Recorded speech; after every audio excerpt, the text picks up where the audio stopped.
You're welcome. Happy to have you. Good evening, if you are, depending on your time zone. For some of you, will be viewing from Cyprus. Some will be viewing from the United States. Some will be viewing from Kenya. Wherever your location is, we're excited to have you today. Thank you for being here with us. We are committed to bring you exciting issues, but more than excitement, we want is a life transforming topic because a lot of people globally have been victim of this circumstance. Migration has been a popular discourse in today's world, and it has cost the lives of many people, coming from plane crashes, coming from sea, from the sea as well. When a ship capsizes or a boat capsizes, it means people who are trying to migrate from one particular region to another have lost their lives. But particularly today, our focus of discussion is on irregular migration.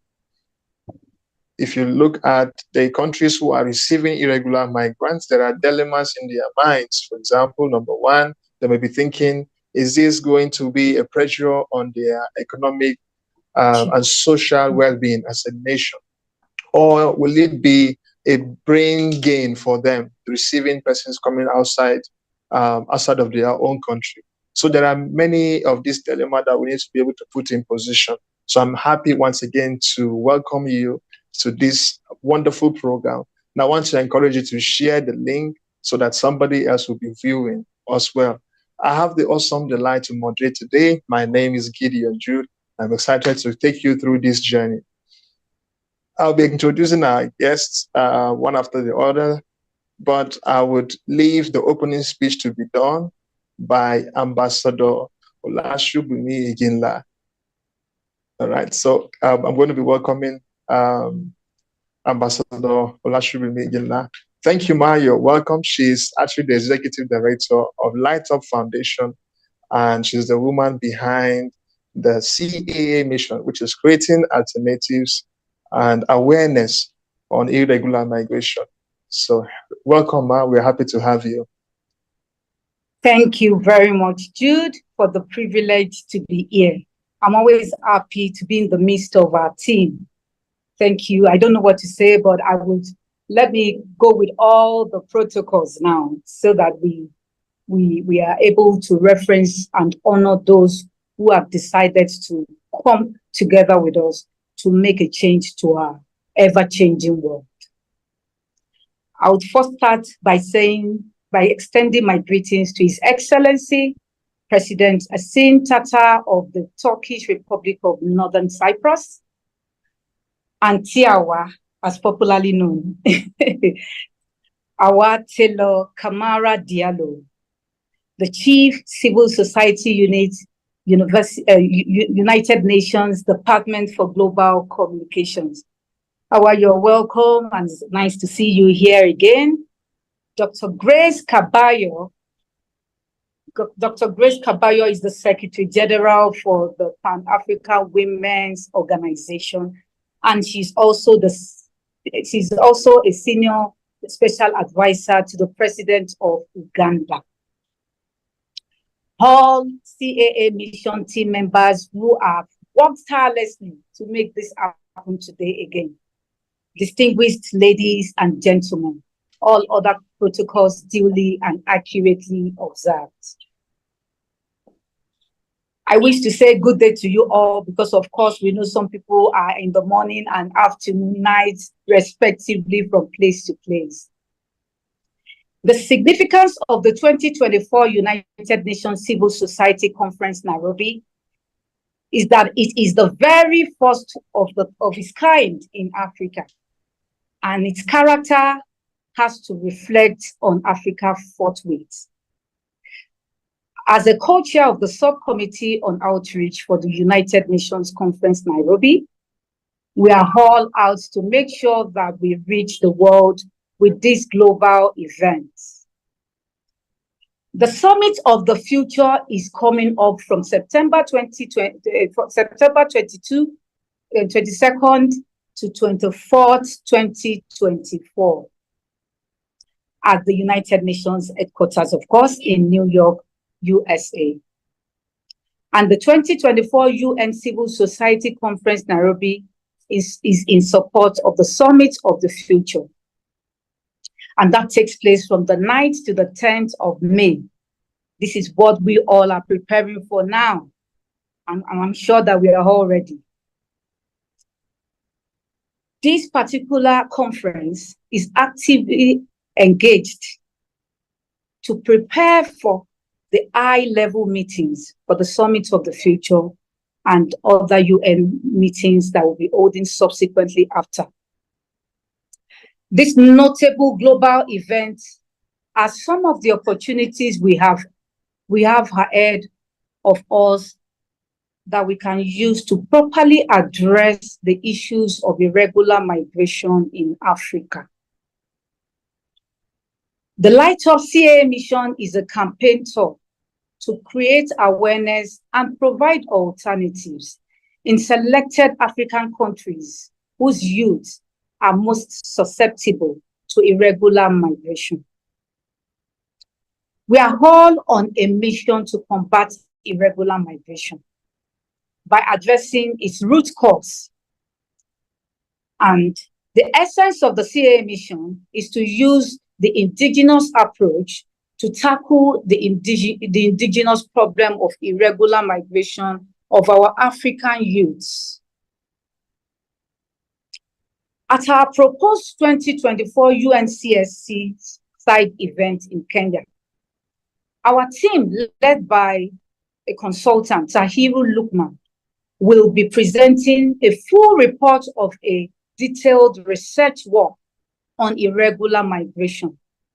Many thanks to the government of Catalonia, who has been helping us with information, data, and every resources that is needed to make sure that this research work is very successful.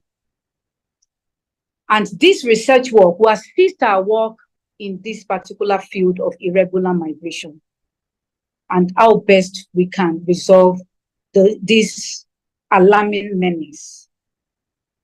We also plan to launch the proposal of an awareness film to combat the menace of irregular migration globally. Let me refer us to some of the activities that has taken place before today with regards to side events of the UNCS Nairobi. On the 20th of April 2024, the CAA mission organized a side event which took place in Lagos State, and then we had the collaborative support of the Student Union of the College of Health Technology in Yaba, Lagos, Nigeria. The event was organized and it was a beautiful success. We all had a nice time. I was part of it as well. There was also a major training on that particular day, the 20th of April, 2024. For the youth of Africa, this training was to empower and to equip them with the technology of artificial intelligence and data analysis. In addition, we appreciate the CAA mission team in Ghana as they begin their own side event from today, the 25th of April, through Friday, the 26th April 2024, which is tomorrow. They are also doing their own thing in Ghana as we are here. Many thanks to you. We love you. Other CAA mission side events are built to hold in Canada and in Kenya, respectively, all towards the success of the UN 2024 Civil Society Conference. We have secured and are still working tirelessly to secure partnership with reputable organizations and governments.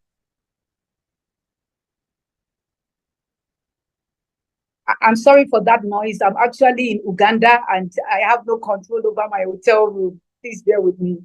Yeah. To secure, we have secured and are still working towards securing more reputable partnership with organizations and governments on this crucial project, CAA mission.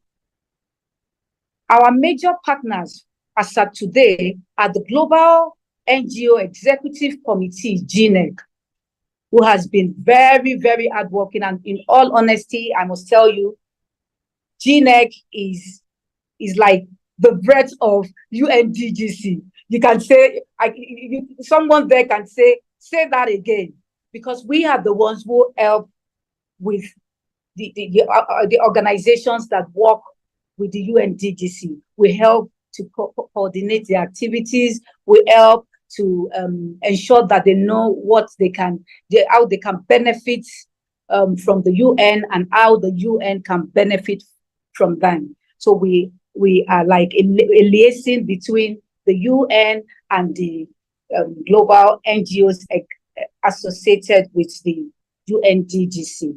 So we are doing a good job. I'm praising us because I am trying to encourage the GNEC and his team for the good work that they are currently doing. We also have the State of African Diaspora, the SWAD, who has also been there working tirelessly for the diaspora of Africa and with the African community back at home. We have the General Directorate of Child and Adolescent Care, Government of Catalonia. Men, they have done exceedingly well. They are always there for us. Many thanks to Esther Cabaya, many thanks to Esther and our team. We have the United Nations Association of Spain. They are always there. We knock at their door and they're like, what do you want? We have the Near East University, Northern Cyprus. We have the Pan-African Women's Organization. These are women, mighty women of valor, if there's anything like that. They are doing excellently well, and they are women known to hold high positions in government, within the government of Africa, and they are trying their possible best to use the woman power to ensure that there is visible change in Africa. Many kudos to power. We call them power, but the full meaning is Pan-African Women's Organization. We also have the Gonzel electric vehicles who are there for us any day, anytime. We are currently working out different modules, different courses that our young people can go on with Gonzel for their empowerment. We have the African Citizens Development Foundation, which is ACDF. They are ever ready and ever there for us. Many thanks to all these wonderful partners. The CIA mission was recently launched, and the event was notably attended by excellent and wonderful speakers, notable leaders, notable global leaders. The first female chair of the African Union, Nkosazana Dlamini Zuma, was there to honor the event. The president of UN Association of Spain, the government of Catalonia, the prime minister of the State of African Diaspora, the chief, of course, the chief of civil society at the UN. Awa is always there, anytime, any day. She is ever ready. Thank you very much, Awa, for being part of this particular program again. We love you.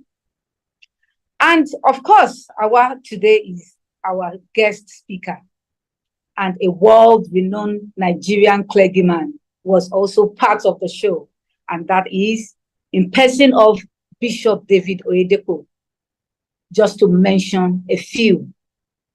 The CIA mission will be bringing a range of national and international opportunities and governments together to empower the youth of Africa. And we are positive that this will lead to the rebirth and revival of youth development in Africa. We are ready to set out on this journey, but at this stage, we require the cooperation of global civil society organizations. We require the support of governments and the organized private sector as we create awareness on the menace of irregular migration and work together to create credible and practicable alternatives for the youths of Africa, our dear youths. We want to thank the Light Up Foundation team, We want to thank the CA mission family, because we have a lot of family cut across the world helping us to do one thing or another. And today, we are, of course, here to fellowship, to work with the government of Northern Cyprus, the people of Northern Cyprus, and the globe at large. So it is our pleasure to be here and to see how CA Mission can respond to the needs within Northern Cyprus and, of course, other places where we are currently working. We are energized by the vision of the United Nations Civil Society Conference. And as an organization, we are committing to work with civil society, and we urge all nations and their leaders alike to join us. Changing the narrative requires all hands to be on deck. Let us work together to make this happen, to create a world where no one feels the need to risk their life in search of a better life. On this note, I wish to say, long live the Turkish Republic of Northern Cyprus, long live the United Nations, the great United Nations. Long live the youths of Africa. And long live to everyone on this platform today. Thank you, and God bless. Before I exit, I also have an important role to play here. And of course, if I throw it out to this platform to ask, for example, what is this important role? I'm sure nobody would be able to answer me. But in order to save our time today, I would like to let you know that I also have the role of introducing the keynote speaker for this event, in person of President Ersin Tatar of the Turkish Republic of Northern Cyprus. I am delighted to introduce this powerful global figure. And I will start today by saying, Ersin Tatar, the president of TRNC. He became the 5th president of the Turkish Republic of Northern Cyprus on the 23rd of October 2020. Prior to that, he was the TRNC prime minister in office from 22nd May 2019 and the leader of the National Unity Party, UBP, from October 2018. Tatar served as the Minister of Finance from 2009 and 2013 under 2 different UBP prime ministers between 2013 and 2018. He sat on the Finance, Economy, Budget and Planning Committee in TRNC Parliament. President Tatar graduated from the University of Cambridge in 1982 with a degree in economics. He went on to work in the UK headquarters of Price Waterhouse, an international audit and financial consultancy, where he remained until 1986, qualifying as a chartered accountant in 1985. For the next 4 years, he worked as a corporate treasurer at Polypec, then one of the fastest growing companies in the world, whose interests included Turkey and Northern Cyprus. He then moved to Turkey and became finance manager at FMC, Nurul Savuna Sanayi, a major military manufacturer based in Ankara, 1990 to 1992. He was appointed the financial director of Show TV, the first private Turkish broadcast, in 1992, helping it to grow into one of Turkey's biggest television channels by the time he left in 2001. During this time, Tata decided to invest in media in Northern Cyprus, launching the country's first private television, Tempo TV, now Canal TV, in 1996. Alongside politics, Esin Tata has also served in non-governmental organizations, clubs, and associations. He was the chairman of the Istanbul Cyprus Turkish Cultural Association between 1997 and 2001, and the chairman of Yeni Kami Agdelen Sports Club, YAK, from 2001 to 2003. What a reputable achievement you have made there, President Tata. On this note, I wish to say, President Tata, you are welcome on board to this memorable event. Once again, the floor is yours, Honorable, Your Excellency. Thank you very much.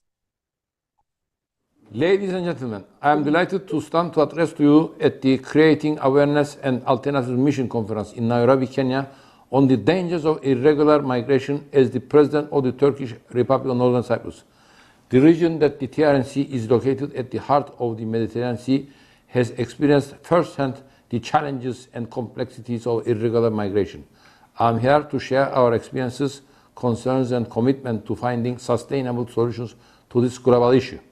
The growing concerns of irregular migration to European countries, mainly from Africa and the Middle East, is a growing concern that demands our immediate attention. Every year, thousands of young people embark on perilous journeys across deserts and seas in search of better opportunities. This migration pattern, driven by economic challenges, lack of opportunities, and exploitation, has led to a humanitarian crisis. Lives are lost at sea, human rights are violated, and social fabrics are strained both in the countries of origin and destination. Here at the Turkish Republic of Northern Cyprus, we also have witnessed the impact of this crisis. Our island has become a transit point for many irregular migrants aiming for mainland Europe. This has put a strain on our resources, infrastructure, and social services. We have seen an increase in the number of asylum applications along with illegal immigrants and workers. The need for a concerted effort addressing this issue requires a concerted effort from all stakeholders. It is not a problem for one country or one region to solve alone. It is a global issue that requires global solutions. We need to work together, share resources, exchange best practices, and learn from each other's experiences. In this regard, I appreciate the works of organizations like Light Up Foundation that aim to create awareness, providing alternatives, and advocating for solutions to irregular migration. There is a need to invest in education, vocational training, and employment opportunities in Africa, and to create environments where young Africans can thrive and succeed without feeling the need to embark on hazardous journeys. In this respect, we are already taking steps in these directions as the Turkish Republic of Northern Cyprus. In July 2022, I proposed 6 areas for cooperation with the Greek Cypriot leadership. My proposals were prepared in a constructive, forward-looking manner for a win-win outcome. These proposals, if implemented, will be beneficial to the two sides on the island of Cyprus and clearly contribute to the stability and the welfare of our region. Our island's geopolitical and strategic importance is obvious. We live in a dynamic environment and need to act in accordance with the realities and needs of the conjuncture around us. In brief, my proposals are cooperation on hydrocarbon resources that belong to both sides of the island, electricity interconnectivity with the European Union via the Republic of Turkey, effective use of solar energy as a means of transition green energy, managing the island's freshwater resources, demining of the island, and addressing irregular migration. Among these constructive cooperation proposals, at least one of them are directly related to irregular immigration. I addressed that the global phenomenon of irregular migration is neither the Turkish Cypriot side nor the Greek Cypriot side is immune from this challenge. Prepared by our relevant governmental bodies, this cooperation proposal took into consideration the sensitivities and concerns of both sides. The proposal was prepared so as not to prejudice the rights and procedural guarantees for persons applying for asylum, in line with the United Nations Convention of 20th July 1951 on the status of refugees. In this proposal, I suggested the establishment and functioning of a cooperation mechanism composed of equal number of officials from the relevant departments from each side, including the Department of Police, immigration departments of the Ministries of Interior, and the offices of the Attorney General. The cooperation mechanism would be under the auspices and facilitation of the United Nations without prejudice to the respective legal and political positions of the two sides, and in a way that shall not be constructed and construed as altering the respective stand with regard to the Cyprus issue. Finally, let me take this opportunity to touch upon a significant issue that is also related to the issue of immigration and brain drain in my country. The Greek Cypriot policy of imposing isolation and restrictions on the Turkish Cypriot people has been continuing since 1963. The isolation imposed on Turkish Cypriot people ranges from denying their right of representation in the international arena, including in cultural, academic, and sports events, to preventing and restricting their travel abroad and their communication with the outside world, and to curtailing trade relations with other countries. All these examples demonstrate once again the need for the international community to take concrete action in the lifting of the inhumane and unlawful isolation of the Turkish people that does not belong to this century. Let us work together to create a world where no one feels the need to risk their life in search of a better one. Thank you. Thank you so much. That was a powerful point that you mentioned from the president. He mentioned about brain drain, and it's an opportunity for us to have you in this Light Up Foundation event. Brain drain is definitely a concern today, because when people are trained in a particular country and then leave the country where they are trained to go to other countries, they are transferring the knowledge, the skills that they have learned into the new environment. So in that way, the country that trained them is basically losing out in their brain. And then the other country that is receiving them, the host nation, is now benefiting from their brain. So that we have the brain drain and brain gain trajectory happen there. So thank you so much, Your Excellency, President of the Turkish Republic of Northern Cyprus. And to move on in our discussion today, I think we'll have more time to discuss with the next guest that I'll be introducing. It will be a pleasure to introduce this woman of caliber. This woman is the Chief Civil Society. She's the Chief of the United Nations DGC Civil Society, and she has some achievements. I'm going to read her biography in brief, and then we can have her speak. Her name is Miss Hawa Taylor Kamara Diallo. I apologize if I'm not pronouncing your name correctly, but I'm sure I'm able to do justice to that. So Miss Hawa began her United Nations career in the year 1986 with the Department of Public Information in New York, where she worked in various public information capacities from the year of 1992 to 1994. She served in 2 United Nations peacekeeping operations in Cambodia, Somalia, and Somalia respectively. Upon her return to New York, Ms. Diallo joined the office of the Deputy Secretary General of the United Nations until moving to the United Nations, where she joined the Human Settlement Program, which is referred today as the UN Habitat, in Nairobi. So as an Associate Human Settlement Officer, she later served as Partners and Youth Program Officer until moving to the UN Habitat's New York Liaison Office in the year 2010. Currently, Ms. Diallo serves as Head of Unit and Public Information Officer in the NGO Relations and Advocacy section of the Department of Public Information, where she coordinates the United Nations and NGO partnership activities. She has extensive experience in designing and implementing United Nations public information outreaches and programs that are fostering civil society partnerships with a particular emphasis on youth and women organizations. We will ask her later on why she specify her expertise on youth and women, but you can believe and you can agree with me, there are many reasons for that. Ms. Diallo holds a bachelor's degree from Rosemont College in Pennsylvania and, sorry, I pronounced it wrongly, Pennsylvania, I'm sorry for that, and a Master of Arts from Long Island University in New York. It will be a pleasure to welcome Ms. Hawa Taylor Diallo, like Ambassador earlier on introduced her as Auntie Hawa. So this is the United Nations Auntie. We're happy to have you, man. You're welcome. And we're so privileged to have you speak today. Thanks so much, Henry. It's really a pleasure for me to be here. So I am Hawa Taylor Kamara Diallo, proudly hailing from the west coast of Africa, from Sierra Leone, not too far from Nigeria. I'm really excited to be in this space and also following the great remarks of His Excellency and also my dear sister, Ola. So Ola asked me to talk to you today about the 2024 UN Civil Society Conference and really, what that means and why it's important.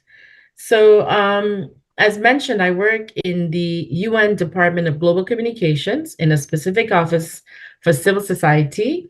And, I've proudly served the UN for about 38 years, working in that office for about 13 years, where I've had the pleasure and the honor of engaging with civil society from across the world that are championing a lot of the key priorities of the United Nations, but also championing what is important to civil society in their respective, countries and networks.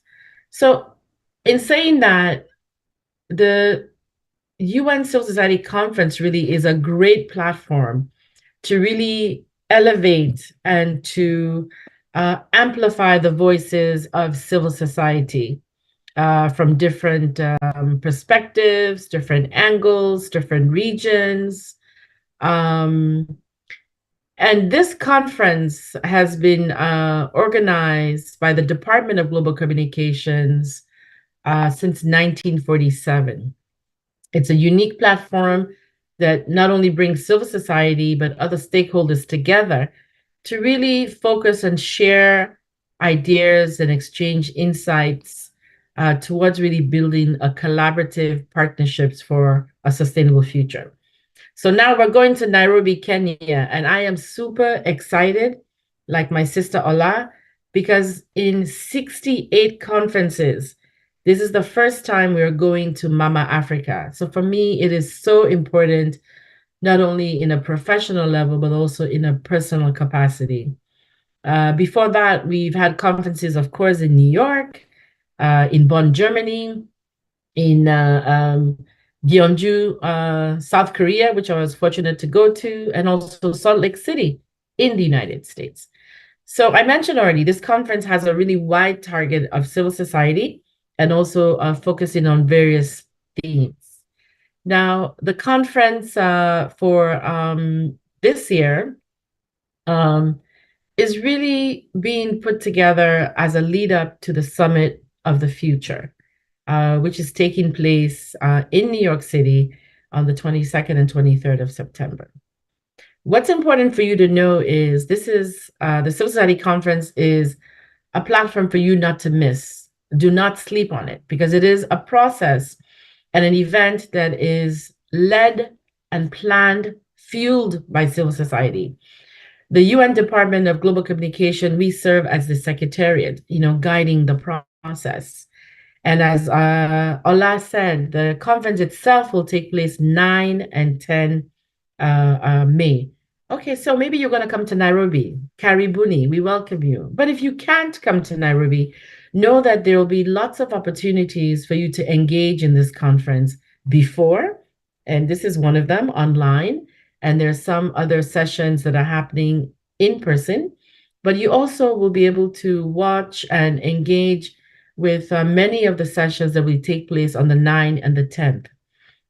Now, one thing that will happen also in Nairobi before the conference itself, there will be a local activation day that is being created and crafted by civil society on the ground in Nairobi. So people who are in Nairobi also will be able to partake on that, in that, I should say.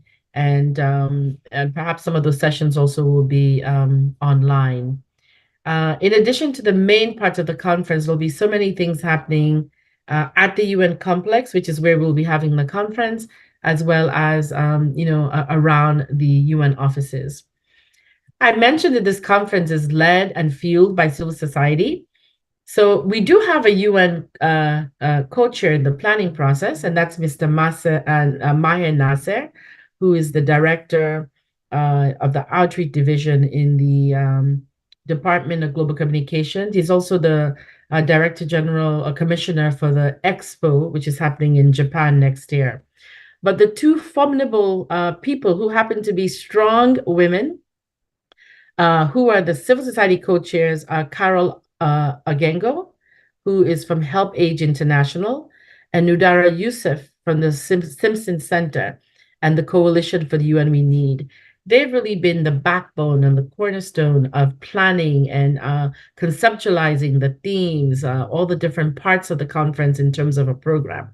They are supported by a group of NGOs that are leading subcommittees for the planning process. For example, there's an intergenerational and youth planning subcommittee.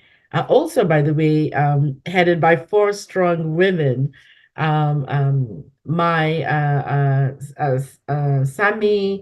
Cairo Eubanks, Terry Otieno, and Christine Bradford. So everything in this conference is going to be intergenerational. And they have a fantastic program which will really capture the perspectives of both young and aging generations. As a matter of fact, today they had a briefing just to speak with people like, how do you engage in the civil society conference? What can you bring into it? What can you take out of it? So that was, from what I heard, a very, very interesting session. So I'm saying all of this and you're asking yourself, well, why should I get involved? Is this just another UN conference? Absolutely not. Get involved, I think, because it's the first time it's in Africa. So Global South sisters and brothers and everybody else, you need to be there. But as I said, civil society is crucial, and it's crucial in shaping the future that we require, or that is required for multilateral approaches and for inclusivity, sustainability, and safety. Now, the Civil Society Conference itself, along with the Summit of the Future, are really 2 really ideal platforms that are really working to create a UN for people and planet that goes way beyond May, way beyond September, but taking us into the 21st century. Now, these 2 platforms converging, that really, for me, is a unique opportunity for us to strategize the future of the United Nations and the global community, and how that aligns with achieving Agenda 2030 for Sustainable Development, or the SDG goals, the Sustainable Development Goals.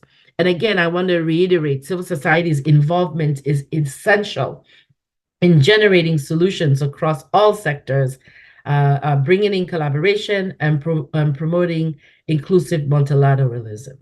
So I hope that you will be there, and if you're not there, I hope that you will be also watching us online, participating online.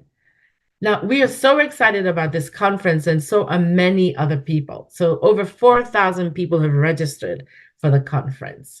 And right now, they come from about 3,000 organizations, and they're representing over 150 nationalities. You have about 2.3% from academic sectors. Private sector is 3.4%, and of course, NGOs, a whopping 86% of the registrants. Africa is number 1, leading followed by, Western Europe and other countries, followed by Asia Pacific, Latin America, and then Eastern Europe. I don't see much from Oceania, and it would be interesting to see how we can reach out, and broaden our outreach to those organizations. We see that women are way ahead. 52% of the registrants are women, 47% are male. And the largest age group is 35 to 64. And you have 18 to 34, 40%, and only about 4% 65 and over. But I think that still is a good sign, because I think, as we said, this conference is intergenerational. Now, in people registering, we ask people, what are you expecting from this conference? Or what are some cross-cutting issues that you want this conference to prioritize? So we had a lot of different things: gender equality, climate change, human rights, peace education, health inclusion, empowerment, the participation of stakeholders, and also of vulnerable stakeholders. So I think it's really going to be a great conversation where civil society is going to be able to raise their voice, but in addition, they're going to be able to showcase the work that they're doing leading up to the Summit of the Future. Now, I want you to visit the Civil Society Conference website, which is www.un.org/civil society, because they have a fantastic program there, of course, which is having an opening and closing, but a lot of space for stakeholder caucusing and engagement. There are workshops which are designed and led by civil society. And most importantly, one key outcome of this conference is going to be impact coalitions. And impact coalitions will be generated by multi-stakeholder communities. And they have three objectives. They want them to be platforms for a collaborative approach to meaningful engagement between civil society, stakeholders, UN member states. They want it to be a space where you can really coalesce and really cultivate different initiatives around similar goals towards and beyond the Pact of the Future for the Summit of the Future. And also, we want to advance forward-looking plans of actions that are focused on impact in really implementing specific governance reforms. So there's a whole day that is set aside for these impact coalitions. So I think that over like 20 of them have been suggested. So that's something that even if you are in Nairobi, you're not going to be in Nairobi, you might want to get involved in. I do not see impact coalition on migration, and that would be interesting. But some of the ones I see is anti-corruption, AI, just institutions, International Court of Justice, meaningful youth engagement. But what about migration, or irregular migration, I should say, which CAA is involved in? So this is a reason why you should be involved. Now, looking beyond the conference, because we're going to have a great discussion, a great time, but we will have, right now we're having pre-advocacy and promotion, but there will be continued advocacy. There will be work on the impact coalitions. There will be follow-up town halls created by the Department of Global Communications. There'll be the activation and the reporting of the conference at the Summit of the Future. And we hope that you as civil society and other stakeholders go back to your community and share what you have done in the Civil Society Conference, activate and implement some of the discussions and the solutions that you would have exchanged or presented at the conference. So for me, it's really the perfect place for civil society to show what they can do, to amplify their voices, and to really take back innovative ideas. So for now, that's all I can say. I hope to see you in Nairobi. If not, I hope to see you online. I want to encourage you that you subscribe to the DGC newsletter through our website, so you can get the up-to-date information, not only about the conference, but what's happening also. And also be sure to follow us also on all our social media platforms. Thank you so much for CAA, Light Up Foundation also, and a big thank you to the major NGO networks that have helped us to plan this conference, but a special big warm thank you to the Global NGO Executive Committee. Thank you so much. I look forward to really hearing what others have to say. Over to Thank you. you, Auntie Hawa, as popularly known. Thank you once again for giving us insight on how the United Nations Civil Conference will be looking like in Nairobi just in 2 weeks from now. So for those who did not get that, the conference is starting on the 9th of May and until the 10th of May, and it's going to be a very good one. She mentioned that we have 4,000 registrations now from 3,000 organizations, and people are coming to attend this program from 150 nationalities. That shows the diversity. Of course, the United Nations. What do you expect? You expect diversity. So we are going to be looking forward to what is going to be happening in Nairobi. And like she said, and like he said in Kenya, Karibu, meaning welcome. So we are going to be, as CAA and as Light Up Foundation, we are also very much interested in seeing how many persons that would like to light up Nairobi in this context. So thank you so much once again, Ms. Diallo, for giving us insight on what is to be expected in Nairobi in the coming few weeks. I'd have the pleasure to introduce someone different in style, but with a lot of grace.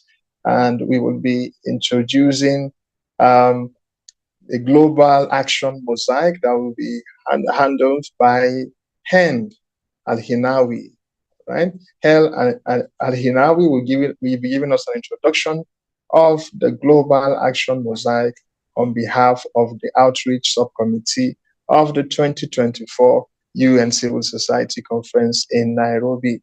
Happy to have you, Hen. If you can hear us, we are happy to have you join. And we see that some people will be having questions. Please ensure that you drop your questions on the chat box. We'll be able to do a little discourse on irregular migration before we close for the day. Hen, if you can hear me, you're welcome. Good to see you. A big warm hello from rainy Seattle. Right. My name is Hind Al-Hinawi. I'm the Executive Director of Humanitarian Tracker. It combines crowdsourcing and AI for social good.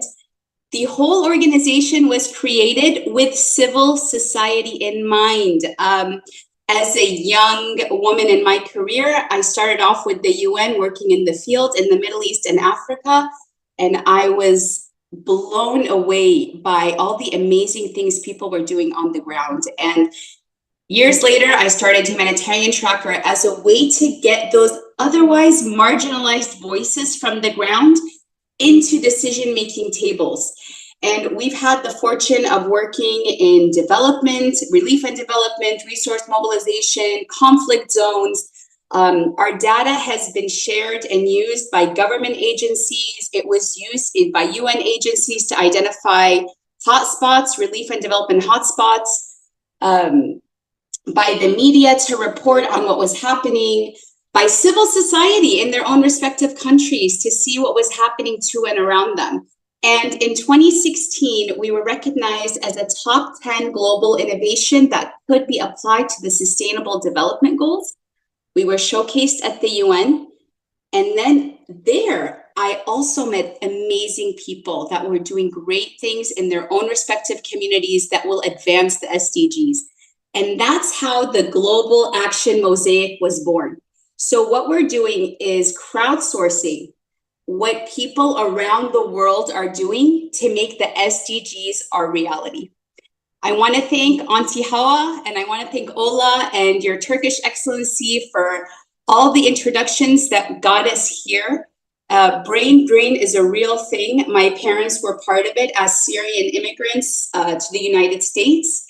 I believe in offering youth, and especially our friends from the Global South, an opportunity to showcase the amazing things that are happening in the respective countries. I was recently in Uganda, and I met so many entrepreneurs doing amazing things in their communities, and most were indigenous to that particular community. So I'm inspired by these ordinary people doing amazing things. I want to see if we can actually have a screenshot of the Global Action Mosaic. I think I sent the link over, Ola.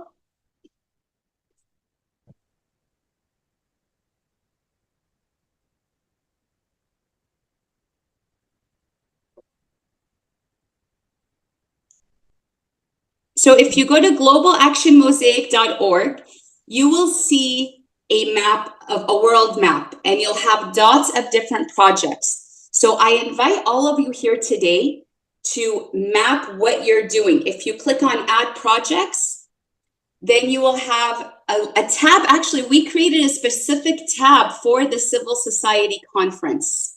And that way, people that are attending either in person or virtually have an opportunity to map their projects and really have their voices heard. We want this tool to be used. This is kind of what Howell was referring to as, this is not just another UN conference. I'm part of the outreach subcommittee. It's how I met my beautiful friend Ola. It's how I've been invited to this call. And we really want to elevate civil society voices at the conference and around the world. Even if you're not going to be physically with us in Nairobi, we still want to know how you're participating in making the SDGs a reality by 2030. So this is an initial step. We will have this as a lead up to the Summit of the Future Summit and also beyond. So this is a live kind of historical map of what people are doing globally to make the SDGs a reality. So I invite you all to map your projects. Please have my information if anybody has any questions that they would like to ask. And I will see you in Nairobi. We will be engaging. We have an exhibit. We'll be engaging civil society there. And so I'm so excited to meet most of you there. If not, hello virtually, and hope to meet you one day. Thank you. Well, once again, we look forward to seeing your participation on the Art Mosaic in Nairobi in the coming days or coming weeks. All right. So we will be having a different session, but of course, we would like to take questions if you have any questions, and then we'll talk about irregular migration just a bit. And I understand that we have a professor also online with us today. And maybe they will be able to, we have a professor and we have some PhDs online. They might give us an insight on introduction, maybe, a question or a contribution on irregular migration as well, just to give us color to the discussion that we have today. And then moving forward, we'll be receiving Dr. Caballo Grace. All right, so irregular migration, for those who would be viewing for the first time and you're wondering what irregular migration is basically somebody who is leaving their own country or leaving the place of their residence or leaving the country where they are habitually resident and then moving to another country, but it's irregular because this person is not following the normal route for migration to happen. What is the normal route? If you want to leave if you want to leave your country of residence to another place, you need to do paperwork. You need to get visa. You need to get some documentations, except you have waiver. And there are major source of irregular migration today. Major reasons backing irregular migration today. Number one is if there is war or political instability of some sort. If you follow news, we follow history, we have refugees increasing. Hendy just mentioned to us that her parents were actually Syrian refugees that fled to the United States. So war is a major component in raising irregular migration. And then another reason is for economic reasons. People flee their country of residence for economic reasons to join into other countries. And nothing is wrong with migration. But I can say that at this moment we are in a hyper mobility. The aviation industry is doing seriously well, and every other transport industry is doing well, because as humans we want to move, we want to interact with our next environment, we want to interact with the world around us, and of course with the advent of digital media today, we are able to see what is happening next door, and so that will, in a lot of ways, increase our thirst to want to see what is happening over there. And so we have an increasing curiosity to know what is happening elsewhere outside our local environment. All right, joining us online, we have Professor Evidence is here also, and maybe there may be a question or contribution he wants to give us on irregular migration, and then we will be receiving Dr. Caballo Grace. Dr. Evidence? Yes, hello. Can everybody hear me? Yes, sir. So your contributions on irregular migration. Yes, good evening, everybody. I would like to thank you for the opportunity to be here. Personally, I think it is, it's something that definitely has to be shown against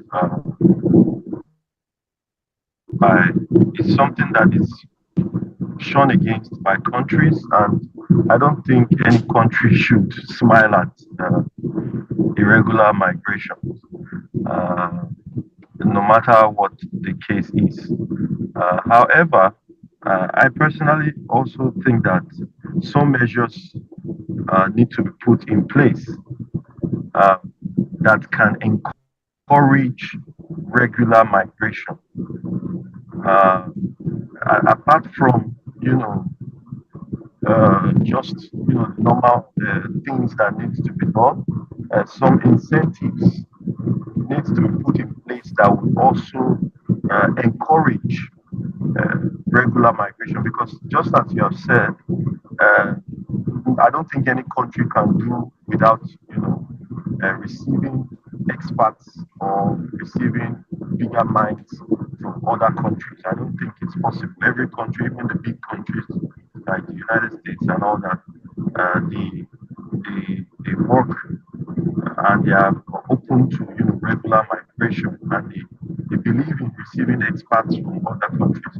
So I personally think that some incentives should be put in for regular migration, while also shunning irregular migration. So this is my contribution. Thank you very much.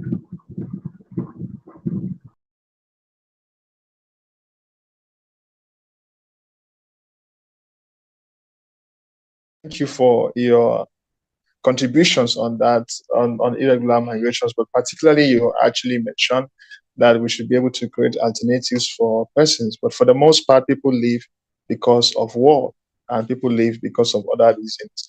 And like we mentioned, economic reasons also has been a major incentive, a major encouragement for irregular migration. And particularly the dangers of irregular migration is people out of desperation are forced to take unpleasant alternatives. People are drowning in the Mediterranean Sea. People are dying in deserts, all in the name of wanting to leave their countries. And this has resulted into so many deaths, right? So, and I am of the opinion that irregular migration can be, in a lot of ways, regulated so that it becomes a regular migration if countries and their governments are doing well to be able to provide young people and the working population alternatives that are homegrown, just like I'll make reference to what Auntie Howard mentioned earlier. All right, I'm going to call Hen back. Hen is responsible for the global mosaic action, and she just spoke to us in few minutes ago, and she's going to be coming back so that she'll talk about the link.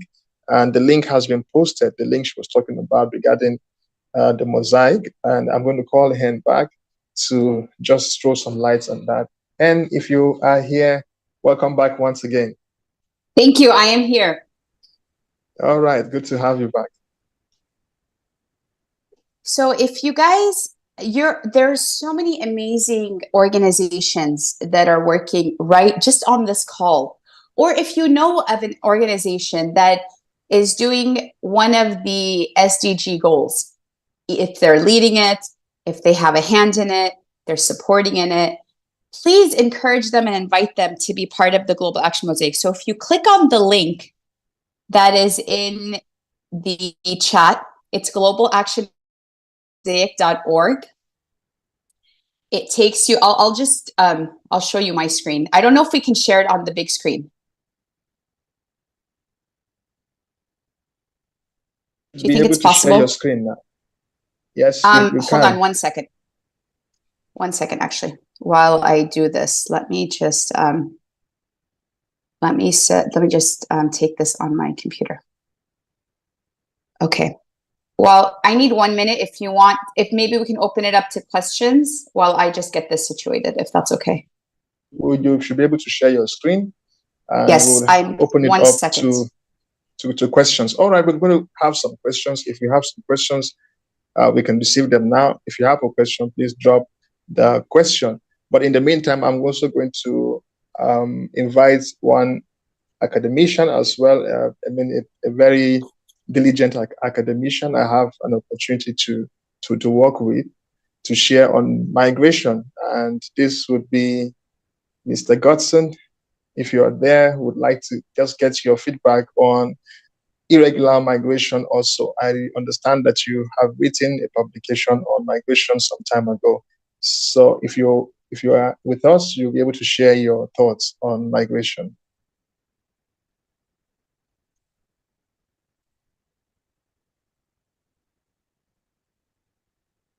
Mr. Godson, if you are with us.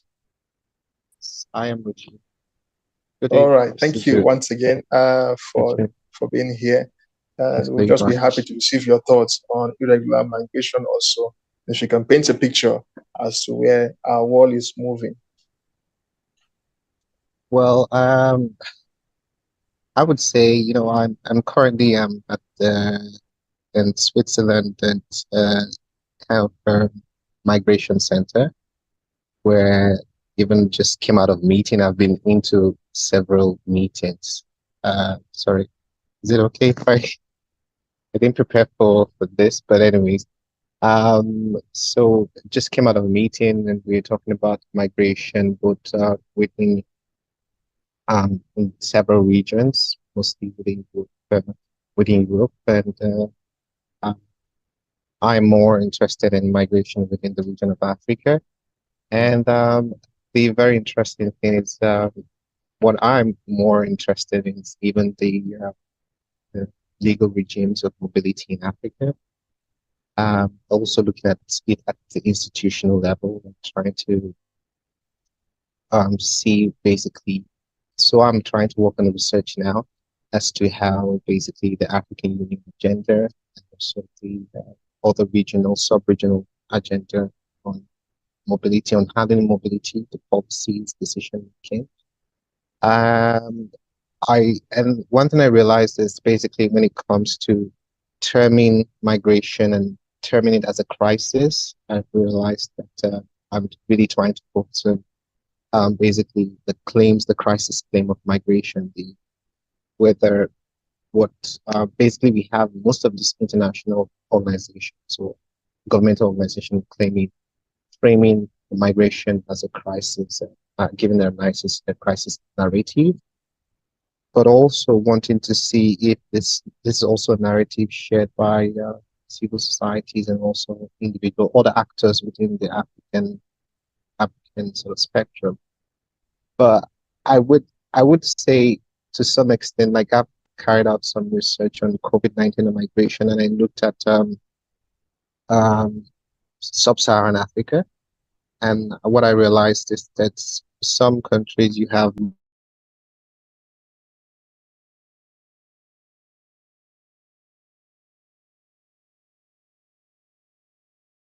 I think we lost your voice. I think I was muted. Sorry. Yeah. Can you hear me now? Yes, we can hear you. You were rounding up on the sub-Saharan Africa. Yes, sorry, I had a call. So yeah, sub-Saharan Africa. Notice that some countries have more of emigration, while some countries had more immigration, and some had neutral, sub-neutral migration, sort of net migration movement. So I just feel like it's contextual when you're looking at time, you're looking at frames, you're looking at location. And but it is an issue, and it's an issue what I wanted to ask, like, for example, the president of Turkish Republic of Northern Cyprus, how much the country is giving to research on migration, um, to really, because I think that we need to do a lot of research, and also most of this research need to get into the hands of policymakers to help frame policy decisions in the continent and entirety and all the parts of the world. So I'm still trying to listen and get more information from everyone, but just try to share my thoughts and opinions, and I hope it makes sense to the Right. participants. Thank you for sharing your thoughts on migration. And I think we'll be moving to Hen. If you're ready, I am ready. We're with you. You should be able to share your screen. Okay, my friends, here we go. All right. Can everybody see this? Can everybody see it? Okay. So welcome. Welcome to the global community taking action on the SDGs. This is it. This is a live map of people just like you that have a project towards achieving the SDGs around the world. So I'm going to give you, this is a snapshot of everything. What I invite you to do, and what we're going to invite participants at the Civil Society Conference, either in person, virtually, and in leading up to the Summit of the Future and beyond, is to actually map their projects here to join our global community. Now, the benefits are that, one, people know about you. They can search for your project. We get people that ask to volunteer. They want to fund. They want to be a part of something, and this is a way for people to do it. Another great benefit is that our data is public, so we want people to map it, and we want people to use it and share it and see it. So for example, we created a special category for the Civil Society Conference.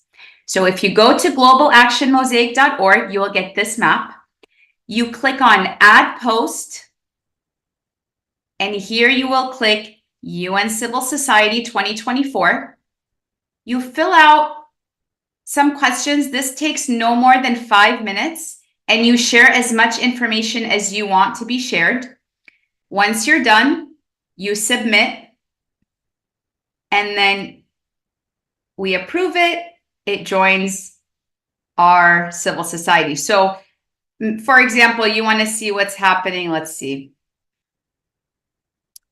Let's pick, I don't know, we have any in Kenya, but let's pick, let's say Ghana. Let's see what's going on in Ghana. So you click on the project and you get upcycling of waste plastics. This is a snapshot, like a snapshot of what's happening. Now, if you're interested and you want to read more, you click on it and it gives you all the details of what and which sustainable goal they're going for, and any videos and supporting documents, who the project manager is, how to get in contact with it. Now, I know that we talked about these impact coalitions, and actually Global Action Mosaic, once you have enough data here, can be extremely beneficial to the impact coalitions that we're talking about creating. Because we can use technology, and specifically AI, to group together who should talk to who, what is happening where, provide concrete statistics and data on, like, how many projects are women-led in the global south, how many are coming out of Africa that are entrepreneurs having something for their indigenous community. So many, there's a wealth of data that can be generated, and insights. So one of the main things we do at Humanitarian Tracker is derive insights. So, okay, we map these projects. What does it actually mean? Because many of us are not data people. And so deriving insights is a helpful way for us to say, to put meaning on what's happening. And I'll stop there and open it up for questions. All right. Thank you once again for that. If we have questions on this Global Action Mosaic, please, you can send in the questions so that we'll be able to attend to the question. And if you have any questions regarding irregular migration, please send in your questions. You can send them on the chat box that you are viewing this program through. and we'll be able to take on your questions. Right? We're going to move. If there are no questions at the moment, we're trying to ensure that we also finish in good timing, and we are going to move towards the end, and that is having a closing remark. And then we might also try to see how we can put in one or two questions if there are questions also. But I'd like to engage with the viewers. Please let us know where you are viewing from. If you can type that on the chat box, let us know which country, which city you are viewing from. It will be delightful to have your feedback. Just let us know which country you are viewing from. All right? I'd like to see your responses. Let me see the responses of the people who are viewing. Just let us know the country that you are viewing from. If you can just write that on your chat box. I'm going to be reading some of the countries that you're coming from as we try to see, as we try to bring this to a close. But before then, I would soon be inviting Dr. Grace. Okay, so let us know where you are watching from.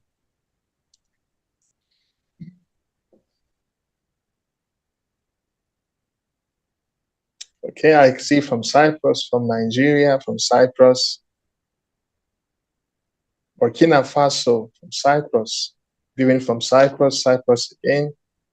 Okay, yeah, this is Light Up Foundation event, primarily hosted in Cyprus today. So we have seen more of Cyprus in the comment section.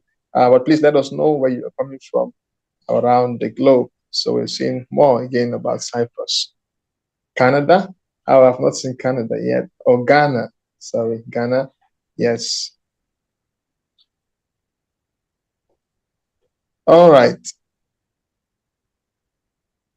Thank you for engaging with that, and thank you for letting us know where you are viewing this program from. And we'll be displaying a banner shortly for all of our viewers, especially those who want to be in the in the United Nations Civil Society Conference in Nairobi in the coming weeks or in the coming days. All right. So before then, I'm going to be inviting Dr. Grace Kabaya, and she will be giving us a closing remark. I sure will be back with you again before we close for the day. All right, Dr. Grace, we are happy to have you. Thank you for joining us today.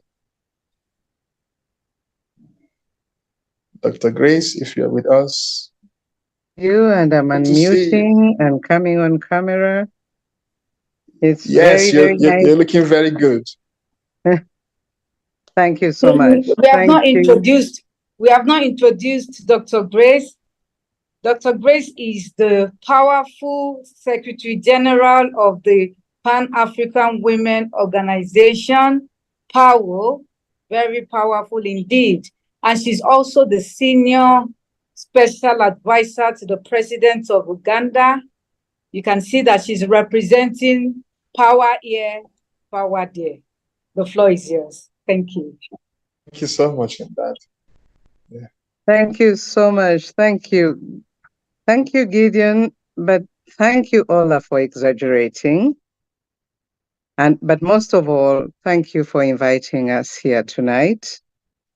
Allow me to recognize His Excellency Ersin Tata, the President of Turkish Republic of Northern Cyprus, our sister from the UN, who was the guest speaker. I had Gideon call her Auntie Hawa, but of course she can't be auntie to me. It should be the other way around. Hawa Taylor Kamara. Hand from the Global Mosaic. That was something. I listened through, I saw the map, and thank you so much. Godson in Geneva, wherever you are, thank you for having found time to be with us tonight. And of course, we have Eva from Power Uganda. Gideon chose not to recognize Uganda, so Uganda has two participants tonight. except that in my case, I'm really more global, but I do represent both. I want to thank you so much. And allow me to really, really thank Ola. You have one daring girl there. Consistent, persistent until she gets what she wants. You are right hand. She is amazing. She'll be on phone 24/7 until she gets us there. And to me, really, that is very, very encouraging because it assures my age bracket that transition exists and work can continue. Allow me to introduce the institution or the organization that enables me to be here tonight, and that is the Pan-African Women Organization. I know Gideon wants me to summarize and give the vote of thanks, but who is giving the vote of thanks? It is Grace Caballo, who is Secretary General to this great historical organization. It's unfortunate when people talk about gender parity, gender activism, human rights and all that, and it looks like it's recent. No. For example, the Pan-African Women Organization started as far back as 1948, eventually to be recognized in 1962 in Tanzania because it started as a revolutionary activism against colonialism, and they were fighting for independence. Now, these are women who mobilized themselves from different countries with very little logistics and technology at that time, but they managed to get together and actually move to claim the women's space, to play their role and participate in the decolonization of the continent. Immediately after, they are the same women that were key in the first governments of these countries. They did not stop there. They lobbied for the formation of the One Voice platform and institution, which happened to be the OAU, today's African Union. And that has earned Powell the recognition and the role and status of being specialized agents of the African Union. I'll summarize by touching a few of our priority areas, what really makes us consistent and maybe may qualify us to be your partners here and there. Powell's priority number one is peace and security, without which irregular immigration will not be curbed. I think we have an answer to that. Then agriculture and environment. Without food security, people will keep moving regularly or irregularly. We talk about water sourcing, management, construction, and distribution. Water is a necessity. Water is life, without which we won't eat, we won't live. Therefore, that is number three for the Pan-African women. And you must also appreciate that actually in Africa, most of the violence can also come out of that, the search of water, where women cover mileages and mileages to fetch water. And in the process, they are raped, they are abused, they are violated, and they are misunderstood. Number four is the education and health. We all need to be healthy, we need to be educated to be able to understand. And then we go to regional integration, of which today we have the African free trade zone areas to enable us access market and also be able to sell whatever we produce. Empowerment of women cannot only be marital or whatever, but actually we need to empower women fully and financially. And I thank most of the African countries, thank you, Hend, the African countries that have actually endorsed the rights of women in terms of ownership of property, having a say before your husband can sell a property without your permission, and really claiming our space and enabling us in the best way that is possible. I hope, Gideon, you are one of those men of goodwill who don't need the agenda endorsed Definitely. to participate. Thank you so much. And Yes. last but not least is the fact that we are fairly cultural. The cultural norms, the values that govern the African communities mean a lot to us. And therefore, whatever we do, wherever we go, we make sure that the Pan-African ideologies are intact or spread out. And if you look at these things, you will all agree with me that they have a bit of component of indiscipline. When you have no discipline, you are likely to do whatever you want without being cautious of other people's good. Now, when we go back to irregular migration, ladies and gentlemen, you'll agree with me that the major causes of this is the wars that we talked about, the insecurity, the food insecurity, which is hunger, the displacement of people. Why are they displaced in the first place? The poor economy, which will push you further, hoping that you'll find greener pastures. Lack of employment, of course. Then we have political reasons that play a part in all this. Then we have desperate decisions. I think it is Gideon Ohend who mentioned that when somebody is too desperate to believe that there could be actually another alternative. And trust me, Uganda is one of the, I think it is the second host of refugees in the world. It used to be the first, but then came Ukraine and the Russia war that has displaced a lot of people. But Uganda still hosts more than 2 million refugees from all the neighboring countries and further beyond. Why? Because of those reasons that we have shared. And what does Uganda try to do? There are big refugee camps, and I'm sure you've heard about them. You talked about Uganda. Having been to Uganda, the Bidi refugee camp is one area where you have more than 1.8 million refugees. And one of the projects that PAO is really designing today is the food security part. These refugees don't have to sit there and wait for the UN to deliver food.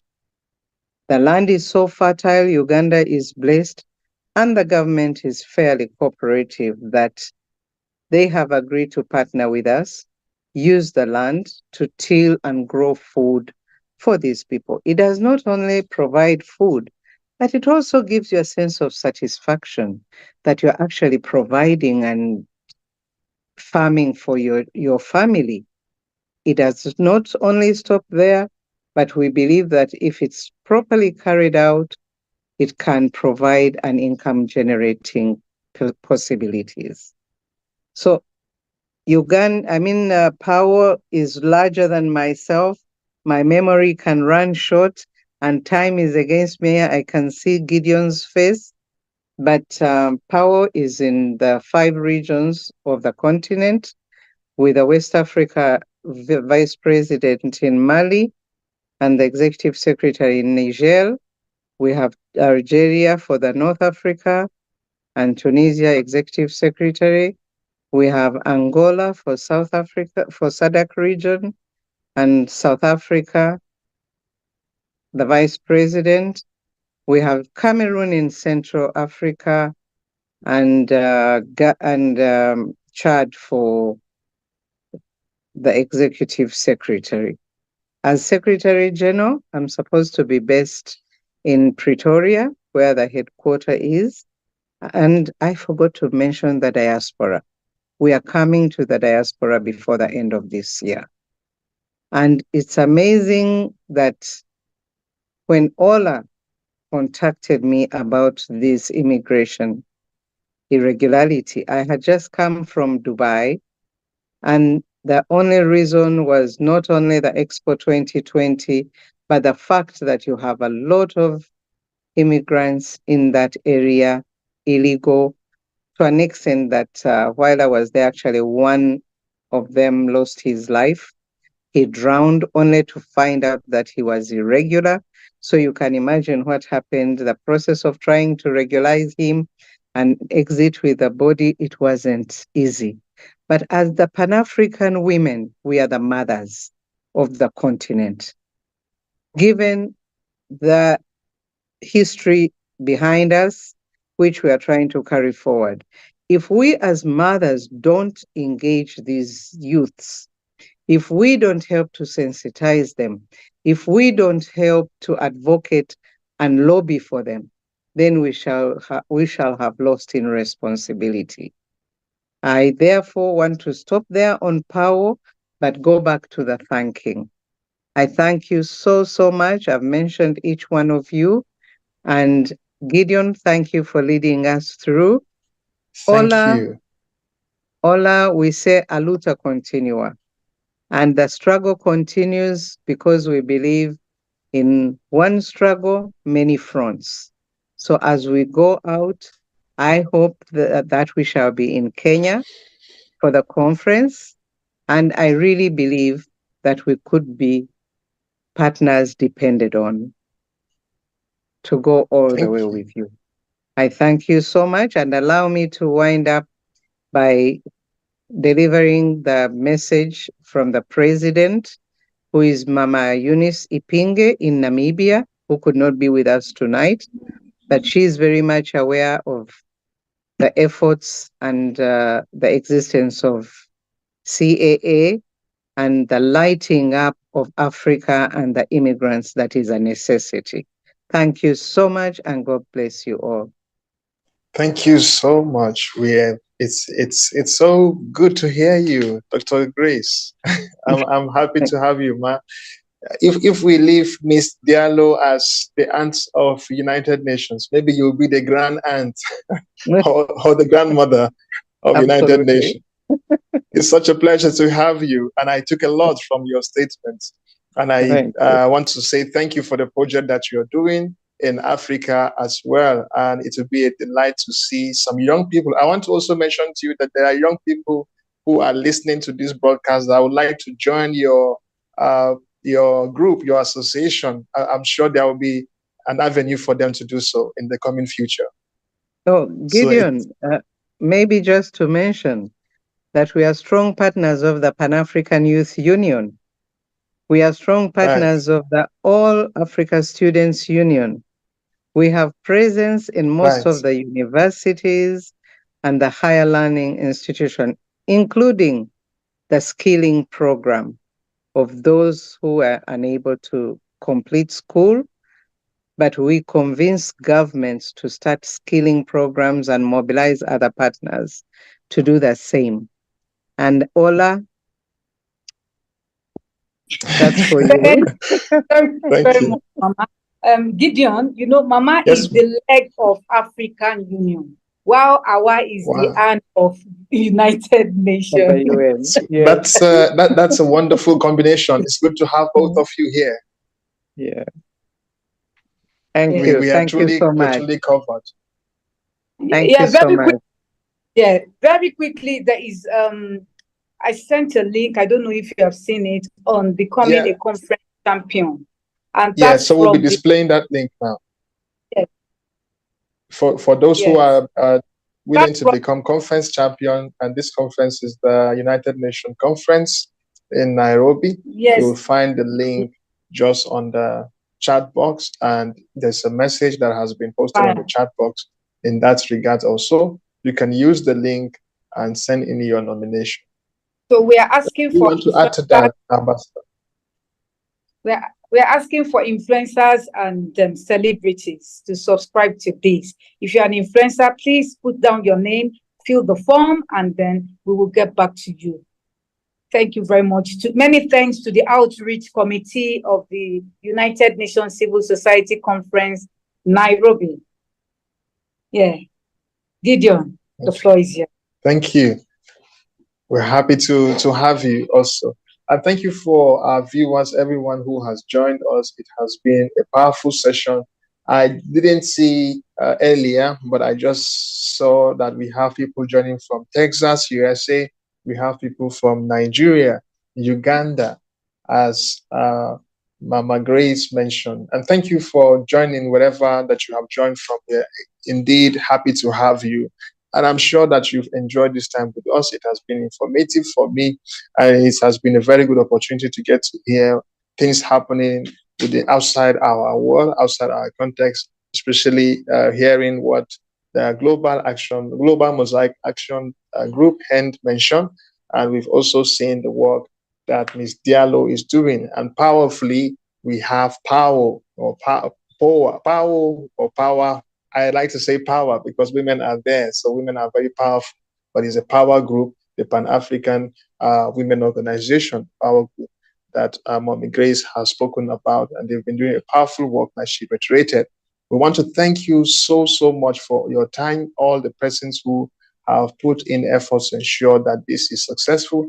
We do not take this for granted. We want to appreciate you, the Cyprus family that has actually put in work to bring up to this level the success of this time. We want to also appreciate His Excellency, the President of the Turkish Republic of Northern Cyprus, President Ersin Tatar, and Cyprus community, also CAA mission, CCE mission also that have ensured the success of this meeting today. Thank you so much. Thank you. We want to say thank you for everyone who has been here.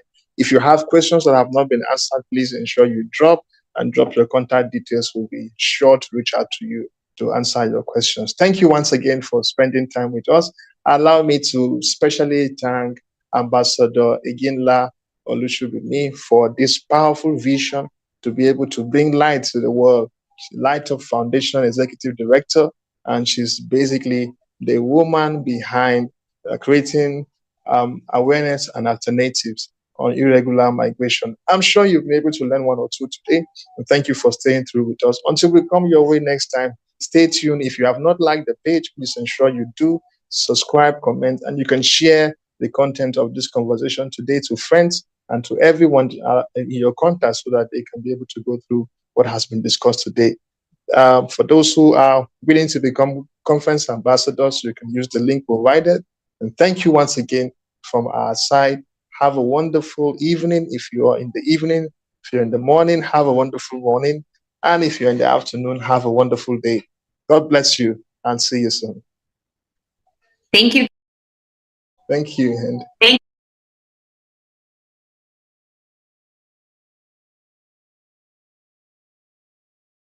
Action Mosaic and highlight what the women across Africa are doing. It would be such an honor. As the Middle East and African women took me on as a young woman in my career and taught me so many life skills that I took with me. right, thank you. Thank you, Hand. I'm sure we'll keep in touch with Ola with us. Yes. Be sure that we are together. Thank you. Mommy Caballo, I'll be pleased to meet you so that I can show you the kind of man I am. You're very welcome. Then that makes you he for she. And not only that, but the man with goodwill. Yes. Right. See you guys I'm in definitely Nairobi. a man with goodwill. It's a See you privilege in to meet you. Nairobi. Ms. Diallo, Awa, thank you for it being was here nice again to and meeting you listen for the to you. second time. Thank you, man. Okay, Can I bye-bye. call Thank you you so Auntie much to Hawa? everybody in Nairobi. Yes. I'm definitely going to be in touch with you. I love the Auntie Hawa, mosaic. thank you also. Thank It's you. good to Thank see you you. so much. Thank you. Asante. Bye-bye. Asante sana. Bye-bye. Bye-bye. And you go. Bye.